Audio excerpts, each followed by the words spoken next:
One of the most fascinating interactions between nature and man can be noticed in the relationship between the bird and its handler in Arabian falconry. Falconry is one of the most important hobbies of the Qatari people. Obsession with falconry as a hobby is passed on from fathers to sons as people believe it encourages the values of courage and patience. This hobby is practiced in winter when people start hunting falcons to train them at a later stage. The people of the Persian Gulf have a strong personal commitment to falconry and ensure that it is practiced in the correct manner with the proper respect due to Islamic customs. Today, the Arabian Peninsula is one of the last places in the world where falconry remains an important sporting activity. Training falcons is an ancient hobby. When we were growing up, we saw our fathers and grandfathers living on falcon hunting. So, it was a spontaneous development for us. You can't find a Qatari family that doesn't own one or two falcons.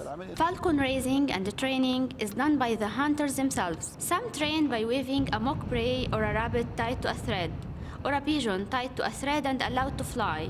Others use different techniques. When we first bring the young falcon, it takes time to bond with its trainer first.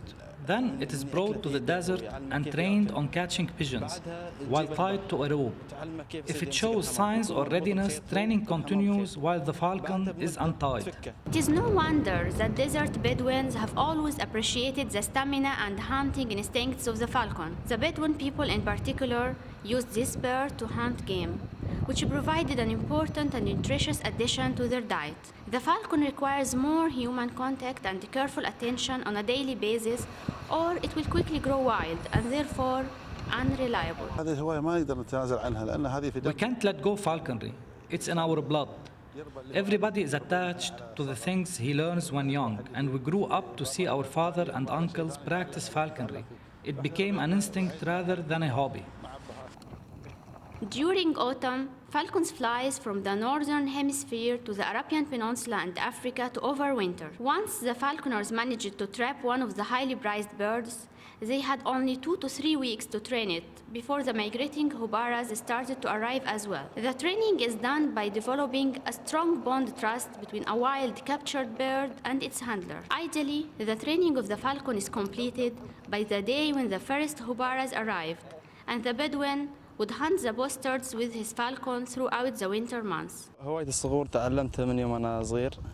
I learned falconry since I was a small boy. My grandfathers were fond of falconry.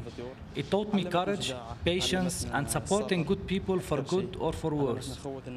What I love most about falconry is the gathering after the hunting, when we drink coffee and tea and talk about birds. Hunting season in Qatar and the Arabian Peninsula usually starts in autumn and continues throughout the winter until March.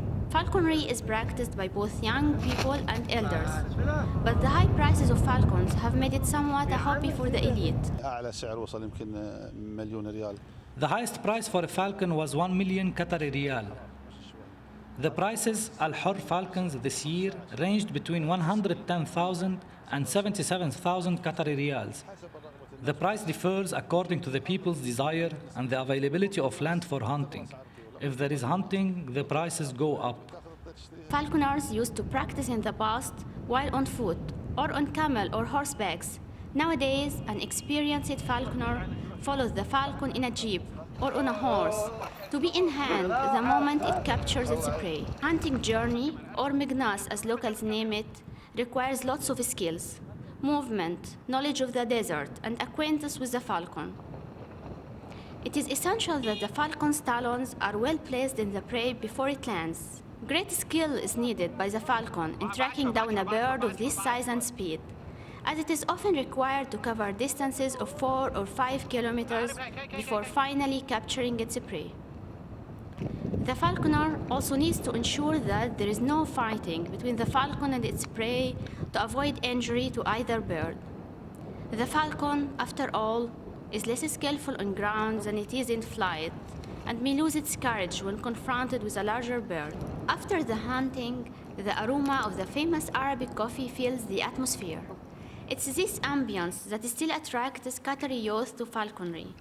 The friendly conversations, the warm tea at the end of the trip, A few moments of peace in the Qatari desert away from the modern bustling life of the city. إيمان كامل, Press TV, Qatar.